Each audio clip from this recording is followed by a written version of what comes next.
Hello dear students, today is the class for 11th class students.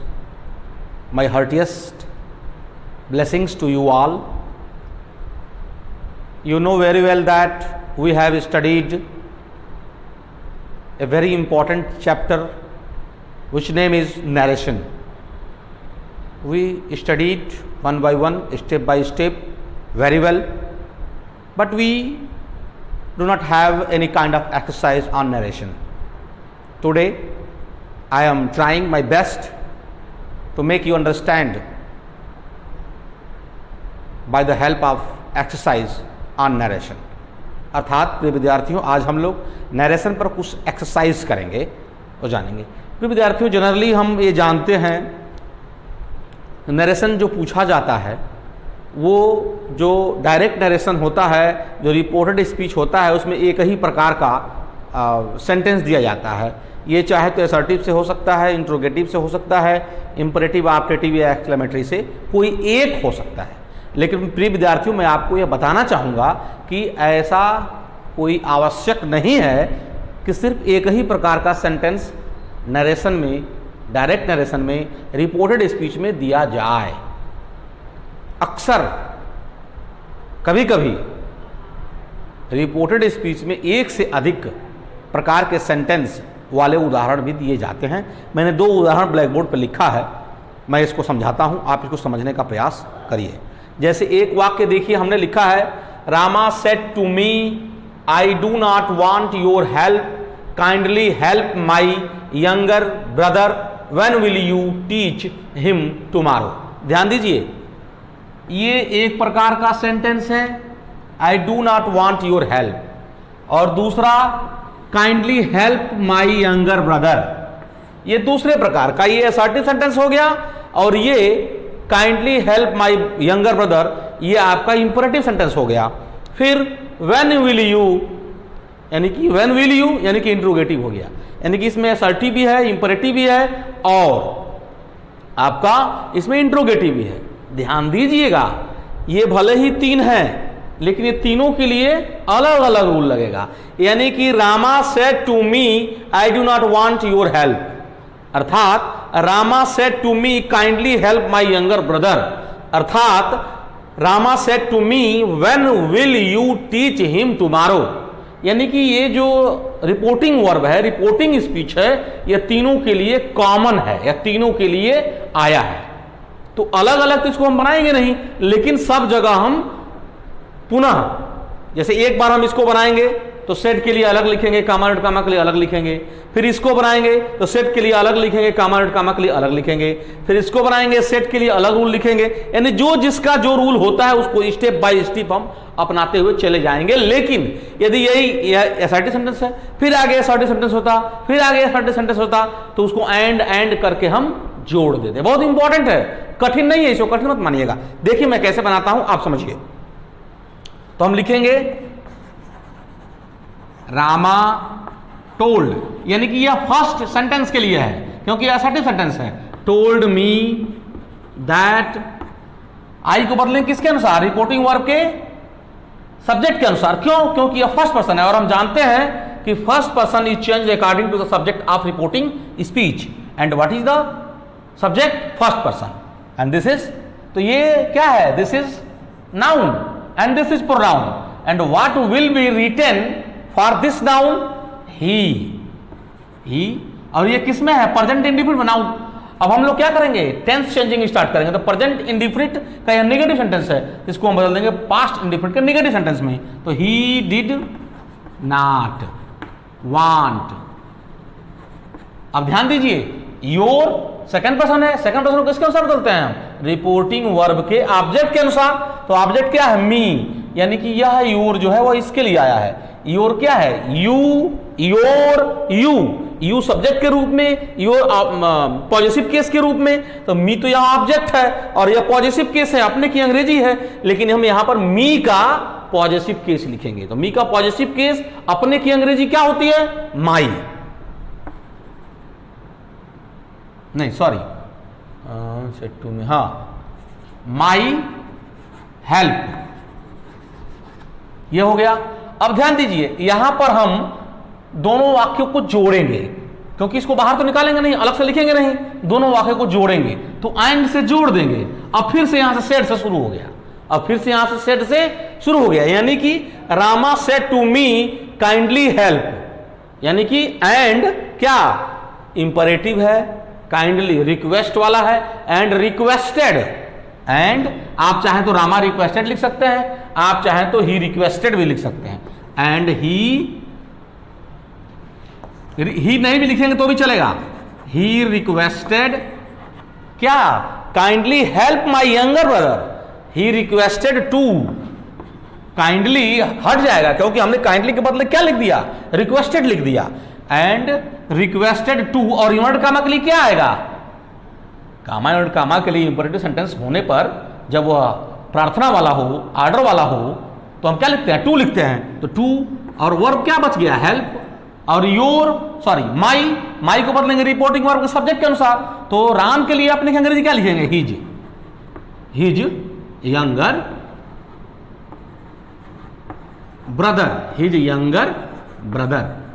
अब ध्यान दीजिए, फिर से इंट्रोगेटिव शुरू हो गया, व्हेन विल यू, एंड फिर से इसको हम एंड से जोड़ देंगे, एंड अब यह and Rama said to me से शुरू करेंगे, and he asked me, and he asked me, and he asked me, comma के लिए क्या लिखेंगे, कुछ नहीं, क्योंकि यहां पर डबल क्या नाम है, ये यस तो टाइप नहीं आया है, WS वर्ड आया है, तो यही कंजंक्शन के रूप में कार्य करेगा, and he asked me when, इसको एसर्टिव में चेंज करेंगे, व्हेन कैसे करेंगे, व्हेन ये चला जाएगा उधर, यानी कि एसर्टिव हो जाएगा, तो यू को बदलेंगे ऑब्जेक्ट के अनुसार, ऑब्जेक्ट क्या है, me, and when I would, will को कर देंगे वुड में, वुड टीच हिम,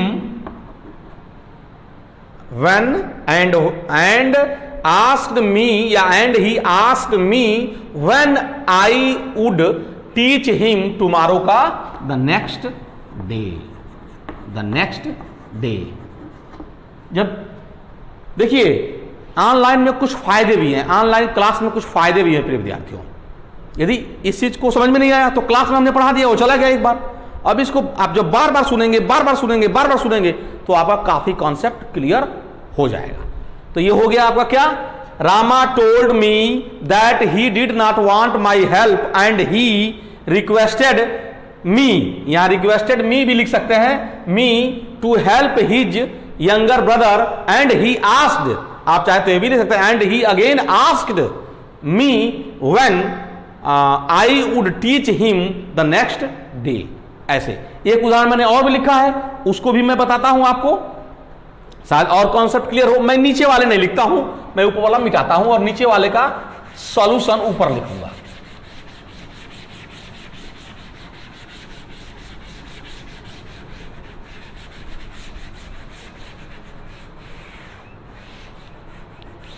ध्यान दीजिए यहां पर क्या आया है, the master said to the servant, comma inverted comma, what have you been doing since morning, question mark. फिर the servant said I have been washing clothes, full stop, inverted comma बंद।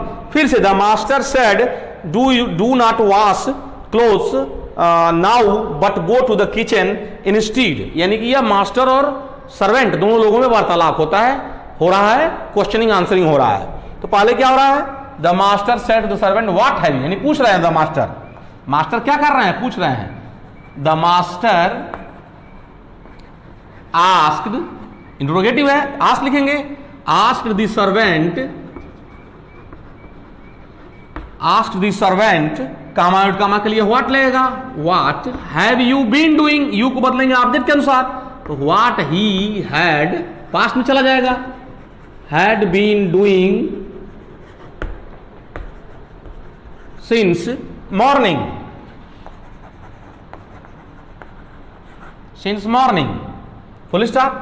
और फिर से यहां से क्या हो रहा है, द सर्वेंट दूसरा शुरू हो जा रहा है, एक में नहीं है ये, फिर लिखेंगे the servant said sorry, the servant said I have been washing, इसको सेड को टोल्ड में बदलेंगे नहीं, सेड है तो सेड में रहने देंगे क्योंकि यह असर्टिव सेंटेंस है। Said that he had been washing clothes, he had been washing clothes, full stop, हो गया। फिर से क्या, द मास्टर फिर से पूछ रहे हैं, the master said do not wash, यानी कि द मास्टर, यहां से फिर से लिखेंगे the master do not wash, यानी कि क्या है, यह ऑर्डर वाला है, ऑर्डर मान लीजिए, या किसी काम को करने के लिए कहने वाली बात मान लीजिए, तो हम ऑर्डर ही मानते हैं। The master ordered him, him नहीं दिया लेकिन लिख भी सकते हैं हिम। एक काम करिए, ये देखिए, ये आपका है इंपरेटिव सेंटेंस में ऑर्डर वाला निगेटिव ऑर्डर है, तो जब निगेटिव ऑर्डर होता है या निगेटिव कहने वाली बात होती है तो जनरली हम ऑर्डर की जगह पे फॉरवर्ड लगाते हैं तो ज्यादा बेहतर होता है। तो हम इसको ऑर्डर से भी बन जाएगा लेकिन हम इसको फॉरवर्ड से बनाते हैं तो अच्छा माना जाता है। फॉरवर्ड, फॉरवर्ड हिम, तब क्या, तब ये देखिए क्या गया, डू हट जाएगा, नॉट हट जाएगा, क्योंकि फॉरवर्ड का मतलब ये होता है मना करना। To wash, to wash clothes, to wash clothes, but go, इसको सीधे लिख देंगे, but go to the kitchen instead, but go to the kitchen instead, ये किचन है, बस ऐसे बना देंगे, फुल स्टॉप लगा देंगे ऐसे।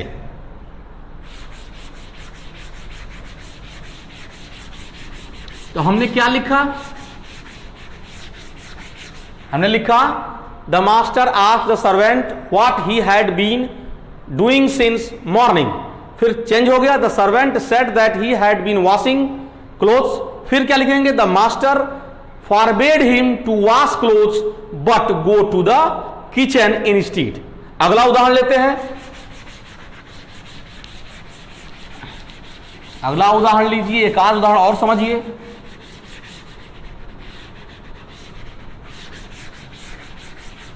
अगला उदाहरण में लिखता हूं, देखिए प्रिय विद्यार्थियों, इसको आप अभी से समझ लेंगे तो आपके लिए बहुत ही बेनिफिशियल होगा, नहीं समझेंगे तो यह दिक्कत हमेशा का हमेशा आपके लिए बना रहेगा।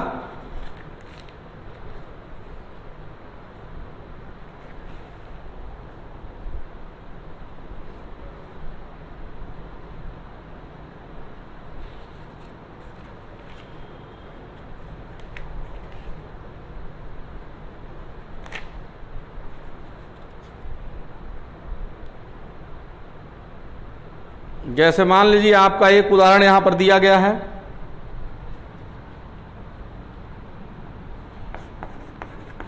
He said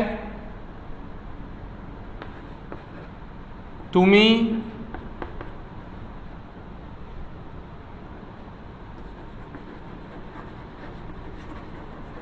would you please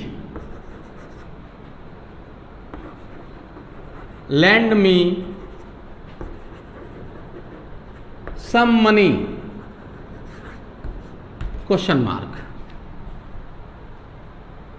एक उदाहरण और भी आप लिख लीजिए,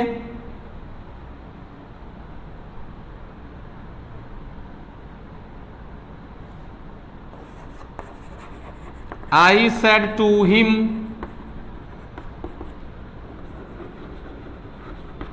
what is your opinion of life?